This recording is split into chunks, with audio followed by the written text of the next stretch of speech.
collect. So I moved our wort out here, leave it uncovered. Some of the boil gets rid of some nasties in there that you don't want, so leave it uncovered. We're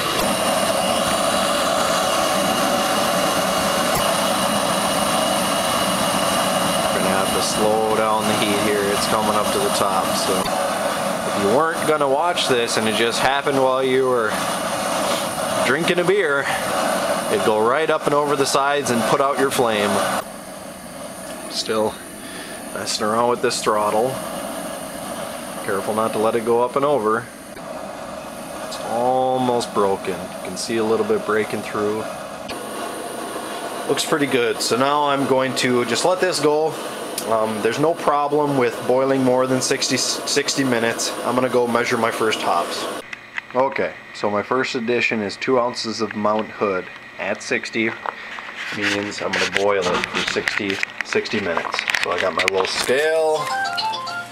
Turn it on, ignore the cell phone, and we're going to pour in 2 ounces. Alright, Mount Hood, 2 ounces. So this goes straight into the boil. And this is when we start our clock for the hops. I'm going to actually turn this up just a little bit.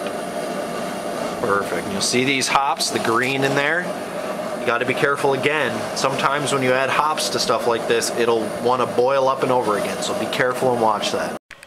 So the time is 8:20.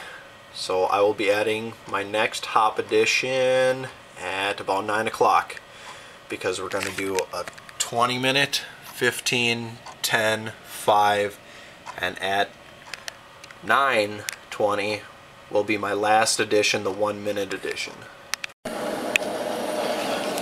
20-minute hops.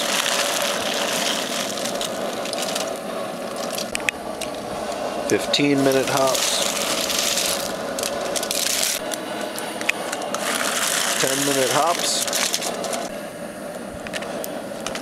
5-minute. And my 1-minute hop. So I'm going to add this. I'm just going to wait a few seconds. Then I'm going to turn off the flame and bring it in for cooling. So this is my wort chiller. I run cool water from the shower into this trash can. New trash can, it's clean. Cold water goes in the bottom. Warm water comes out the side. You see I got a little slit cut in there. So you stir the wort and it slowly cools. It takes about 15-20 minutes or so for me to get it down to 70 degrees. So about 10 minutes in, we're down to about 100. Okay, so I've cooled down the wort. It's about 70 degrees. I got it out here. This is where I'm going to ferment it into this bucket. So what I do, since I'm using a lot of hops, is I give it a good stir. You can see the hops coming up. So give it a good stir until you've got a nice whirlpool. And whirlpool is the word that they use. So we're going to try to get a nice vortex going here. And what that's going to do is drive all the hops into the middle, down to the bottom. So we're going to let that sit until it stops moving. That's going to make like a little volcano of hops down at the bottom. We're going to siphon off to the side, so we try to leave as many of the hops behind as we can. So now the whirlpool has stopped. I'm going to put my siphoning, sanitized siphoning equipment into the side, and I just use my mouth. I've done this for 2 years, and anybody else that knows what they're doing would probably say I'm crazy, but I've never had an infected batch, so this is what I do to get it out.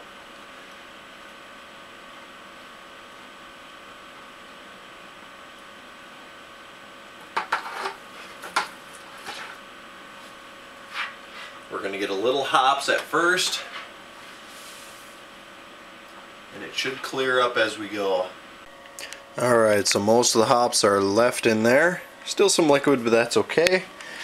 And the majority of the liquid's in here. I collected about 4.5 gallons, so not too bad considering the amount of hops that I added. It was a total of 14 ounces. It's been maybe 5 hours since I broke the nutrient pack that's inside of it. So now we just go straight into the bucket. Hopefully we don't get that nutrient pack in there as well.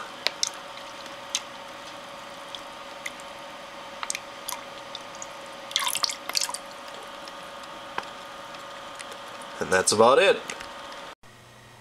Okay, so this is the beer about 12 hours later. It's the next morning. You can see I got positive pressure in there. Sometimes this bucket doesn't seal all the way. I don't worry about it too much. There's enough positive pressure in there to keep any nasties out. So looks like we did good.